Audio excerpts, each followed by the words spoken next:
Welcome to Santa Cruz BBD Elementary School and our professional training program in the elementary level. An effective teacher training program at the elementary level follows a structured cycle. Number 1, needs assessment. 2, program design. 3, implementation. 4, mentoring and coaching. 5, monitoring and evaluation.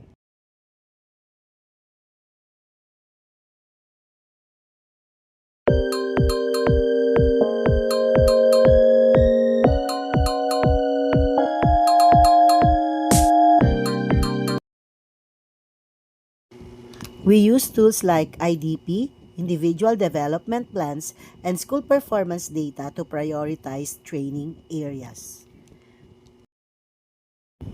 In the program design stage, we align it with DepEd frameworks such as Philippine Professional Standard for Teachers and Expanded Career Progression Scheme.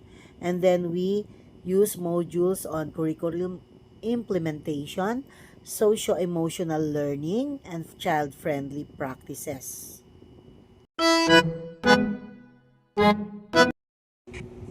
Number 3, implementation. We have the induction programs for beginning teachers, focusing on knowledge, skills, attitudes, and values. We have the in-service training, inset mandatory for all teachers conducted at school or district level, often CPD accredited. Number 4, mentoring and coaching. We pair beginning teachers with experienced mentors. So sometimes we regularly conduct classroom observation. And the last part would be the monitoring and evaluation. We track teachers' progress using RPMS indicators. We collect feedback from teachers and learners. We adjust training modules based on evaluation results. These are the challenges and considerations that we need to do. Like mentor selection, we need to effectively choose or select experienced and supportive mentors.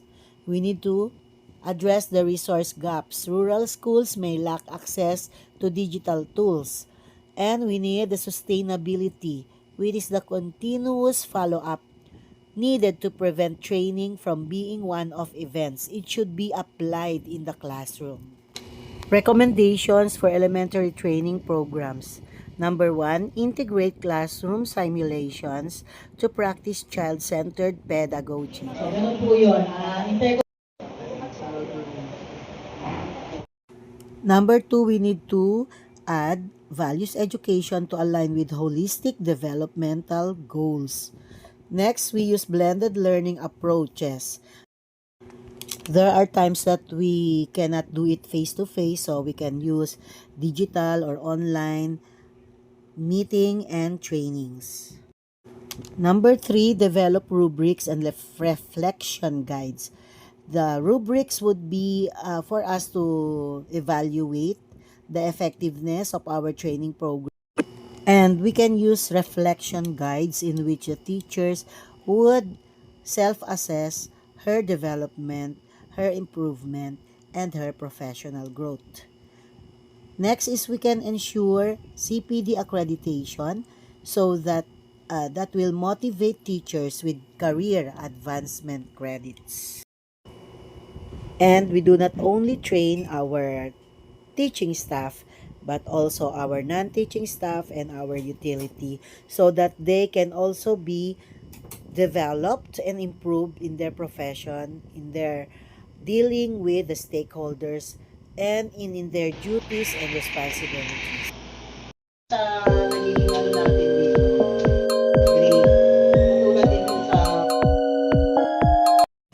And we will continually develop and improve and better teachers. Thank you for watching.